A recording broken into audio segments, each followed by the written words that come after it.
মৰমৰ ছাত্ৰ-ছাত্ৰীসকল তোমালোক সকলোকে পুনৰবাৰ স্বাগতম জনাইছোঁ মোৰ ইউটিউব চেনেলটোলৈ। আজিৰ ভিডিঅ'টিত আমি পঢ়িম ক্লাছ 4ৰ পৰিৱেশ বিজ্ঞান কিতাপখনৰ লেসন নম্বৰ 5 আহাৰৰ প্ৰয়োজনীয়তা। এইটো লেসন থকা সকলোবিলাক পাঠভিত্তিক প্ৰশ্ন উত্তৰ। গতিকে তোমালোকে প্ৰথমৰ পৰা শেষলৈকে ভিডিঅ'টো ভালদৰে চাবা আৰু ভিডিঅ'টো চাই যদি তোমালোকক ভাল লাগে তেন্তে ভিডিঅ'টোত লাইক এটা কৰি চেনেলটো ছাবস্ক্ৰাইব কৰি দিবা। আহচোন আমি পাঠ নম্বৰ 5 আহাৰৰ প্ৰয়োজনীয়তা এই পাঠৰ প্ৰশ্ন উত্তৰবিলাক কেনেদৰে কৰিব লাগে এবাৰ চাই লওঁ। চতুৰ্থ শ্ৰেণীৰ পৰিৱেশ পাঠ 5 আহাৰৰ প্ৰয়োজনীয়তা তাৰে অনুশীলনীৰ 1 নম্বৰ শুদ্ধ উত্তৰটো বাছি উলিওৱা। তাৰ ক নম্বৰ প্ৰশ্ন আছে শৰীৰৰ ৰোগ প্ৰতিৰোধকাৰী পৰিপোষকবিধ কি? তাৰ যিকেইটা অপশ্যন আছিল তাৰ ভিতৰত শুদ্ধ উত্তৰটো হ'ব অপশ্যন নম্বৰ ডি ভিটামিন আৰু খনিজ লৱণ। খ নম্বৰ তলৰ কোনটো শৰ্কৰা সমৃদ্ধ খাদ্যৰ গোট? যিকেইটা অপশ্যন আমাক দিয়া আছে তাৰে ভিতৰত শুদ্ধ উত্তৰটো হ'ব অপশ্যন নম্বৰ 2 ভাত, ৰুটি, চিৰা আৰু পিঠা। গ নম্বৰ প্ৰশ্ন আমাৰ শৰীৰৰ বাবে প্ৰটিন কিয় প্ৰয়োজনীয়? তাৰে উত্তৰটো হ'ব যেটা অপশ্যন নম্বৰ 2 শৰীৰৰ গঠন আৰু বৃদ্ধিত সহায় কৰে। ইয়াৰ পিছত 2 নম্বৰ প্ৰশ্ন আছে ক অংশৰ লগত খ অংশ আস্তানি মিলোৱা। মই তোমালোকৰ বাবে গোটেইবিলাক মিলোৱা ভালদৰে মিলাই লৈ আনিছোঁ, চাই ল'বা। পানী সেইটো তোমালোকে মিলাবা, খাদ্য হজম হোৱাত সহায় কৰে। চৰ্বি শৰীৰক তাপ আৰু শক্তি যোগান ধৰে। অত্যাধিক পৰিমাণৰ তেল, চেনি, মছলাযুক্ত খাদ্য সেইটো তোমালোকে মিলাবা শৰীৰৰ বাবে অপকাৰী। এইটো উপকাৰী লিখা আছে, এটা তোমালোকে অপকাৰী লিখি ল'বা, লিখি ল'বা।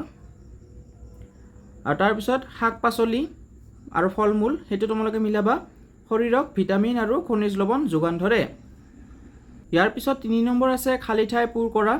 তাৰ ক নম্বৰ সুষম আহাৰত প্ৰয়োজনীয় পৰিমাণৰ সকলোবোৰ পৰিপোষক থাকে। খ নম্বৰ প্ৰতিদিনে পৰ্যাপ্ত পৰিমাণে বিশুদ্ধ পানী খাব লাগে। গ নম্বৰ শৰীৰৰ গঠন, বৃদ্ধি আৰু ৰোগ প্ৰতিৰোধ কৰাত আহাৰে সহায় কৰে।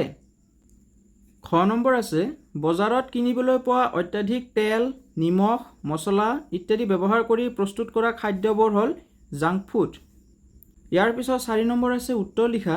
তাৰে ক নম্বৰ প্ৰশ্ন কাৰ্যৰ ভিত্তিত ভাগ কৰা খাদ্যৰ গোটকেইটাৰ নাম কি? উত্তৰটো লিখিবা কাৰ্যৰ ওপৰত ভিত্তি কৰি খাদ্যবোৰক 3টা গোটত ভাগ কৰা হৈছে শক্তিদায়ক খাদ্য, দেহবৰ্ধক খাদ্য আৰু ৰোগ প্ৰতিৰোধকাৰী খাদ্য। খ নম্বৰ কাৰ্বহাইড্ৰেট বা শৰ্কৰা সমৃদ্ধ থকা 3বিধ খাদ্যৰ নাম লিখা। তাৰ উত্তৰটো লিখিবা কাৰ্বহাইড্ৰেট বা শৰ্কৰা সমৃদ্ধ থকা 3বিধ খাদ্যৰ নাম হ'ল ভাত, ৰুটি আৰু আলু। গ নম্বৰ খাদ্যৰ পৰিপোষক কেইবিধৰ নাম কি? তাৰ উত্তৰটি হ'ল আমাৰ খাদ্যৰ পৰিপোষক কেইবিধৰ নাম হ'ল শৰ্কৰা বা কাৰ্বহাইড্ৰেট, প্ৰটিন, চৰ্বি, ভিটামিন, খনিজ লৱণ আৰু পানী। খ নম্বৰ প্ৰশ্ন 2বিধ থলুৱা খাদ্যৰ নাম লিখা। এই থলুৱা খাদ্যটো তোমালোকে নিজৰ ইচ্ছামতে লিখিব পাৰিবা। মই তোমালোকৰ বাবে 2টা উদাহৰণ লৈ আনিছোঁ।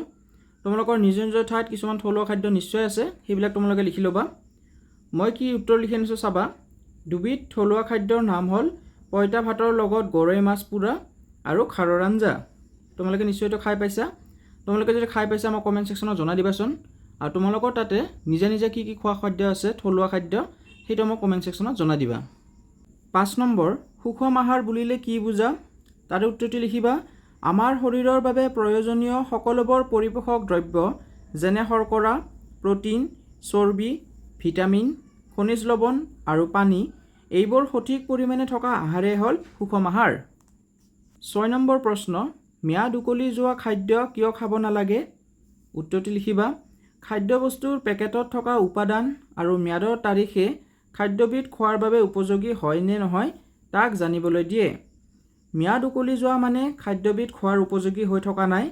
সেয়েহে বেমাৰ আজাৰৰ পৰা হাত সাৰিবলৈ ম্যাদ উকলি যোৱা খাদ্য সামগ্ৰী কিনিব বা খাব নালাগে। ছাত্ৰ ছাত্ৰীসকল এতিয়া তোমালোকৰ বাবে মই 2টামান অতিৰিক্ত প্ৰশ্ন লিখি আনিছোঁ। তোমালোকে যদি ইচ্ছা কৰা প্ৰশ্ন উত্তৰবিলাক লিখি ল'ব পাৰিবা, আৰু যদি তোমালোকে লিখি নোলোৱা তেন্তে তোমালোকে ভিডিঅ'টো ইয়াতে শেষ কৰি যাব পাৰা। তথাপিও মই তোমালোকৰ বাবে অতিৰিক্ত প্ৰশ্ন 2টামান লৈ আনিছোঁ, সেইটো চাই ল'বা। 1 নম্বৰ আহাৰে আমাক কেনেদৰে সহায় কৰে? উত্তৰটি লিখিবা আহাৰৰ পৰা আমি শক্তি পাওঁ, ই আমাৰ শৰীৰৰ গঠন আৰু বৃদ্ধিত সহায় কৰে। ইয়াৰ উপৰি ৰোগ প্ৰতিৰোধী ক্ষমতা গঢ়ি তোলাতো আহাৰে আমাক সহায় কৰে। 2 নম্বৰ প্ৰটিন সমৃদ্ধ 3বিধ খোৱা বস্তুৰ নাম লিখা। উত্তৰটি লিখিবা গাখীৰ, কণী আৰু মাছ। আৰু 3 নম্বৰ প্ৰশ্ন, অসমৰ ৰাজ্যিক ফলবিধৰ নাম কি? উত্তৰটি লিখিবা অসমৰ ৰাজ্যিক ফলবিধৰ নাম হ'ল কাজি নেমু। গতিকে ছাত্ৰ ছাত্ৰীসকল, এইটো আছিল লেচন নম্বৰ 5 যি আছে ক্লাছ 4ৰ পৰিৱেশৰ আহাৰৰ প্ৰয়োজনীয়তা। সেইটো লেচনত থকা গোটেইবিলাক প্ৰশ্ন উত্তৰ। আশা কৰোঁ তোমালোকৰ ভিডিঅ'টো চাই ভাল লাগিছে। যদি তোমালোকৰ ভিডিঅ'টো চাই ভাল লাগিছে, ভিডিঅ'টো লাইক কৰিবা। তোমালোকৰ যদি ভিডিঅ'টোৰ ওপৰত কিবা সুধিব লগা আছে মোক কমেণ্ট ছেকশ্যনত জনাই দিবা। আৰু আগলৈ এনেকুৱা ইম্পৰ্টেণ্ট ভিডিঅ' চাবৰ বাবে মোৰ চেনেলটো ছাবস্ক্ৰাইব কৰি দিবা। সোনকালে লগ পাম তোমালোকক এই চেনেলৰ পিছৰটি ভিডিঅ'লৈ। তেতিয়ালৈ ধন্যবাদ।